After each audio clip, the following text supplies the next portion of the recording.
আসসালামু আলাইকুম দর্শক, দেখছেন আন্তর্জাতিক সংবাদ। শুরুতেই জানিয়ে দিব সংবাদ শিরোনাম, পরে বিস্তারিত। তবে বিস্তারিত জানার আগে চ্যানেলটিকে অবশ্যই সাবস্ক্রাইব করবেন এবং আপনি ভিডিওটি কোথা থেকে দেখতেছেন সেটি অবশ্যই কমেন্টে জানিয়ে যাবেন। আইআরজিসির প্রতি সমর্থন নিষিদ্ধ করল যুক্তরাজ্য। অবৈধ অবস্থানকারীদের কঠোর সতর্কবার্তা দিল সৌদি আরব। ইরান যুদ্ধ দীর্ঘায়িত হওয়ার আশঙ্কায় ৭৯% মার্কিনী। মার্কিন ঘাঁটিতে ব্যাপক পাল্টা আঘাত ইরানের। ইরানের ইসলামিক রেভলিউশনারি গার্ড কোর এবং এর সঙ্গে সংশ্লিষ্ট একটি গোষ্ঠীর প্রতি সব ধরনের সমর্থন নিষিদ্ধ করেছে যুক্তরাজ্য। দেশটিতে সাম্প্রতিক ইহুদি বিদ্বেষী হামলার পর রাষ্ট্র সমর্থিত প্রক্সি গোষ্ঠীর তৎপরতা দমনে নতুন আইনি সক্ষমতা ব্যবহার করে সোমবার এ সিদ্ধান্ত নেওয়া হয়। রয়টার্সের প্রতিবেদনে বলা হয়েছে, নতুন আইনের আওতায় আইআরজিসি এবং এর সহযোগী গোষ্ঠীর সদস্য হওয়া, তাদের পক্ষে সমর্থন প্রকাশ, সভা সমাবেশে অংশ নেওয়া এবং প্রতীক প্রদর্শন করা অপরাধ হিসেবে গণ্য হবে। সংসদে অনুমোদন পেলে আইনটি কার্যকর হবে। ব্রিটিশ প্রধানমন্ত্রী কিয়ার স্টারমার বলেন, নতুন এই সক্ষমতা যুক্তরাজ্যের বিদেশি গোষ্ঠীর হয়ে অপতৎপরতায় জড়িত ব্যক্তিদের বিচারের আওতায় আনা এবং কারাগারে পাঠানো আরও সহজ করবে। ব্রিটিশ সরকারের দাবি, যুক্তরাজ্যের মাটিতে প্রাণনাশের হুমকি, ভয়ভীতি প্রদর্শন এবং অন্যান্য তৎপরতায় আইআরজিসির সংশ্লিষ্টতা শনাক্ত করা হয়েছে। সরকারের ভাষ্য অনুযায়ী, বিদেশে ইরানের রাষ্ট্রীয় লক্ষ্য বাস্তবায়নে আইআরজিসি বিভিন্ন প্রক্সি গোষ্ঠী ব্যবহার করে। সরকার আরও জানায়, the Islamic movement of companions of the right নামে একটি গোষ্ঠীকে আইআরজিসি প্রায় নিশ্চিতভাবেই পরিচালনা করেছে। যুক্তরাজ্যের দাবি, গোষ্ঠীটি ইহুদি ও ইসরায়েল সংশ্লিষ্ট বিভিন্ন স্থাপনা এবং ফার্সি ভাষার গণমাধ্যমকে লক্ষ্য করে 7টি হামলার দায় স্বীকার করেছে। লন্ডনে ইহুদি সম্প্রদায় সংশ্লিষ্ট একাধিক স্থাপনায় হামলার পর এই সিদ্ধান্ত নেওয়া হয়েছে। হামলাগুলোর মধ্যে ইহুদি সম্প্রদায়ের ব্যবহৃত 4টি অ্যাম্বুলেন্সে অগ্নিসংযোগের ঘটনাও রয়েছে। ইরান অতীতে প্রক্সি গোষ্ঠী ব্যবহারের অভিযোগ অস্বীকার করেছে। সর্বশেষ ব্রিটিশ সিদ্ধান্তের বিষয়ে লন্ডনে অবস্থিত ইরানি দূতাবাস তাৎক্ষণিক কোনো মন্তব্য করেনি। নতুন আইন কার্যকর হলে পুলিশ ও গোয়েন্দা সংস্থাগুলো রাষ্ট্র সমর্থিত এসব গোষ্ঠীর বিরুদ্ধে আরও কঠোর ব্যবস্থা নেওয়ার সক্ষমতা পাবে। মনোনীত গোষ্ঠীর হয়ে নাশকতামূলক কর্মকাণ্ডে জড়িত ব্যক্তিদের সর্বোচ্চ যাবজ্জীবন কারাদণ্ড হতে পারে। একই আইনের আওতায় রাশিয়ার সামরিক গোয়েন্দা সংস্থা GRU এর স্বেচ্ছাসেবী শাখাকেও নিষিদ্ধ ঘোষণা করেছে যুক্তরাজ্য। ব্রিটিশ সরকারের অভিযোগ, রাশিয়ার নিয়মিত সামরিক সক্ষমতার পাশাপাশি অনিয়মিত ও অস্বীকারযোগ্য বাহিনী ব্যবহার করে ইউরোপ ও ন্যাটোর নিরাপত্তা দুর্বল করার চেষ্টা করছে। অবৈধভাবে অবস্থানকারীদের সতর্ক করেছে সৌদি আরব। ভিসার মেয়াদ শেষ হওয়ার পরও অবস্থান করলে 50,000 সৌদি রিয়াল পর্যন্ত জরিমানা, কারাদণ্ড এবং নির্বাসনের মুখে পড়তে হতে পারে বলে জানিয়েছে দেশটি।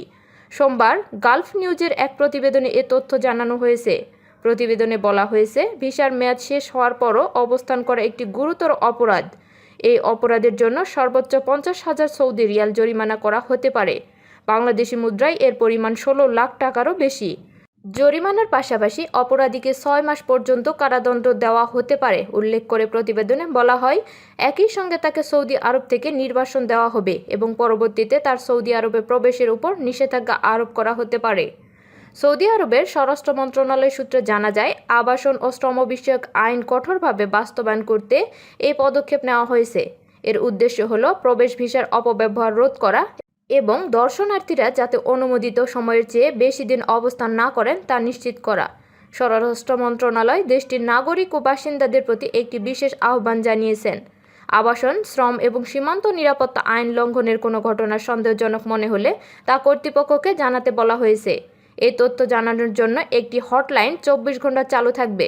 মক্কা, মদিনা, রিয়াদ ও পূর্বাঞ্চলীয় প্রদেশের বাসিন্দারা 911 নম্বরে ফোন করে তথ্য দিতে পারবেন। দেশের অন্য সব অঞ্চলের জন্য 999 নম্বরে ফোন করতে বলা হয়েছে।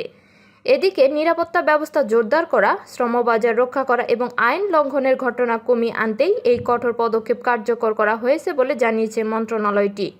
প্রতিবেদনে উল্লেখ করা হয়, সৌদি কর্তৃপক্ষ বর্তমানে আবাসন, শ্রম এবং সীমান্ত নিরাপত্তা আইন লঙ্ঘনকারীদের বিরুদ্ধে দেশব্যাপী বিশেষ অভিযান চালাচ্ছে। এই অভিযানের মধ্যে নতুন এই নির্দেশনা জারি করা হলো। যুক্তরাষ্ট্র ও ইরানের মধ্যে চলমান সংঘাত দীর্ঘ সময় ধরে চলবে বলে মনে করছেন প্রতি 5 জনের মধ্যে 4 জন মার্কিন নাগরিক। রয়টার্স ইপসোসের এক জরিপে এমন তথ্য উঠে এসেছে। যুদ্ধ পরিস্থিতি আরও তীব্র হওয়া এবং প্রেসিডেন্ট ডোনাল্ড ট্রাম্পের ইরানের জাহাজ চলাচলে আবারও অবরোধ ঘোষণার পর এই জরিপটি করা হয়। 3 দিনব্যাপী পরিচালিত জরিপটি গত রোববার শেষ হয়। এতে অংশ নেওয়া 79% উত্তরদাতা মনে করেন ইরানের যুক্তরাষ্ট্রের সামরিক অভিযান দীর্ঘ সময় ধরে চলবে। মার্চের শেষ দিকে একই ধরনের জরিপে এ হার ছিল 65%। মাত্র 18% মনে করেন কয়েক সপ্তাহের মধ্যে যুদ্ধ শেষ হয়ে যাবে। জরিপে অংশ নেওয়া 37% মানুষ নাগরিক ইরানের বিরুদ্ধে যুক্তরাষ্ট্রের সামরিক হামলার পক্ষে মত দিয়েছেন। গত 26 জুন হরমুজ প্রণালীতে বাণিজ্যিক জাহাজে হামলার অভিযোগ তুলে ইরানের বিরুদ্ধে আবারও সামরিক অভিযান শুরু করবে যুক্তরাষ্ট্র। সারা দেশ থেকে 1019 জন প্রাপ্তবয়স্ক এই জরিপে অংশ নেন। এর সম্ভাব্য ত্রুটির কারণ প্রায় 4%। এদিকে প্রেসিডেন্ট ট্রাম্প সোমবার ঘোষণা দেন যুক্তরাষ্ট্র উপসাগরে ইরানের জাহাজ চলাচলের উপর পুনরায় অবরোধ কার্যকর করছে। পাশাপাশি তিনি বলেন হরমুজ প্রণালী দিয়ে যাতায়াতকারী সব পণ্যের উপর 20% অর্থ যুক্তরাষ্ট্র আদায় করবে। এর আগে ইরান এই গুরুত্বপূর্ণ নৌপথ বন্ধের ঘোষণা দেয় এবং দুই দেশের মধ্যে ক্ষেপণাস্ত্র ও ড্রোন হামলা আরও বেড়ে যায়। জরিপে আরও দেখা গেছে 60% মার্কিন নাগরিক মনে করেন এই যুদ্ধের কারণে আগামী 1 বছরে জ্বালানির দাম আরও বাড়বে। আর অর্ধেক উত্তরদাতা মনে করেন এই যুদ্ধের জন্য যে মূল্য দিতে হচ্ছে তা সার্থক নয়। সংঘাত শুরুর পর থেকে ট্রাম্পের জনপ্রিয়তা তার রাজনৈতিক জীবনের সর্বনিম্ন পর্যায়ের কাছাকাছি রয়েছে। রিপাবলিকান কৌশলবিদদের মতে জ্বালানি মূল্য বৃদ্ধি ও জীবনযাত্রার ব্যয় বেড়ে যাওয়ায় ট্রাম্পের কর ছাড় নীতির রাজনৈতিক সুফল অনেকটাই ম্লান হয়ে গেছে। বিশ্লেষকদের মতে জ্বালানির দাম বৃদ্ধি ও জীবনযাত্রা ব্যয় বেড়ে যাওয়া আগামী নভেম্বরের মধ্যবর্তী নির্বাচনে ট্রাম্পের রিপাবলিকান দলের জন্য বড় রাজনৈতিক চ্যালেঞ্জ হয়ে উঠতে পারে। এতে প্রতিনিধি পরিষদের দলটির সংখ্যাগরিষ্ঠতা হারানোর পাশাপাশি সিনেটেও ক্ষতির আশঙ্কা রয়েছে। যুক্তরাষ্ট্রের নতুন হামলার জবাবে ইরান উপসাগরীয় দেশগুলোতে মার্কিন সামরিক ঘাঁটি ও স্থাপনায় ব্যাপক হামলা চালিয়েছে। তেহরান বলছে তাদের হামলায় ওমানে মার্কিন রাডার ব্যবস্থা ধ্বংস হয়ে গেছে। এছাড়া জর্ডান ও কুয়েতে ব্যাপক ক্ষয়ক্ষতি হয়েছে। সাম্প্রতিক উত্তেজনার প্রেক্ষাপটে রোববার রাতে এটি 4র্থ দফা পাল্টাপাল্টি হামলা। বিবিসি জানিয়েছে এই অবস্থায় ইরানের বিভিন্ন বন্দরের উপর পুনরায় অবরোধ আরোপ করেছেন মার্কিন প্রেসিডেন্ট ডোনাল্ড ট্রাম্প। হরমুজ দিয়ে পার হওয়া প্রত্যেক জাহাজের জন্য 20% শুল্ক আরোপ করেন তিনি। সোমবার আল জাজিরার প্রতিবেদনে বলা হয় উভয় দেশের মধ্যে শান্তি প্রতিষ্ঠার সম্ভাবনা যখন ক্ষীণ হয়ে আসছে ওয়াশিংটন তখন একের পর এক হামলা চালিয়ে উত্তেজনা বাড়াচ্ছে। জবাবে ইরানও ব্যাপক হামলা চালাচ্ছে। ইরানের ইসলামিক রেভলিউশনারি গার্ড কোর বা IRGC জানায় রোববার রাতে ওমানে মার্কিন স্থাপনায় তারা বড় হামলা চালিয়েছে। এর লক্ষ্যবস্তু ছিল ওমানের যুক্তরাষ্ট্রের দূরপাল্লার আকাশ নজরদারি রাডার এবং জাহাজ শনাক্তের রাডার। হামলায় ব্যয়বহুল এসব রাডার ব্যবস্থা ধ্বংস হয়ে গেছে।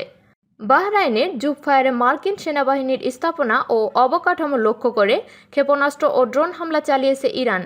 IRGC বলছে তারা বাহরাইনের শেখ ইসা বিমান ঘাঁটির বেশ কয়েকটি স্থাপনাকে লক্ষ্যবস্তু করেছে। জর্ডানের সেনাবাহিনী সোমবার জানায় তারা ইরানি ভূখণ্ড থেকে আসা এবং জর্ডানের আকাশসীমায় প্রবেশ করা 4টি ক্ষেপণাস্ত্র প্রতিহত ও ভূপাতিত করেছে। তবে IRGC বলছে তাদের ক্ষেপণাস্ত্র ও ড্রোনের আঘাতে জর্ডানের প্রিন্স হাসান বিমান ঘাঁটির ক্ষতিগ্রস্ত হয়েছে। সেখানে বেশ কয়েকটি জ্বালানি ও গোলাবারুদের গুদামে আগুন ধরে যায়। কুয়েতে যুক্তরাষ্ট্রের একটি ভূমি থেকে ভূমি ক্ষেপণাস্ত্র ঘাঁটিতেও হামলা হয়েছে। এতে 2টি হাইমার্স ক্ষেপণাস্ত্র লঞ্চার ও ক্ষেপণাস্ত্র ভর্তি গুদামে আগুন ধরে যায়। এগুলো সম্পূর্ণভাবে ধ্বংস হয়ে গেছে। যুক্তরাষ্ট্রের হামলার প্রতিবাদে ইরান এসব পাল্টা হামলা চালাচ্ছে।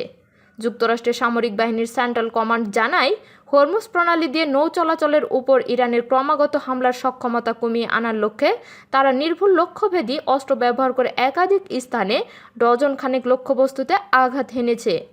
তারা বলছে এসব লক্ষ্যবস্তুর মধ্যে ছিল ইরানের সামরিক বিমান প্রতিরক্ষা ব্যবস্থা, উপকূলীয় রাডার কেন্দ্র, ক্ষেপণাস্ত্র ও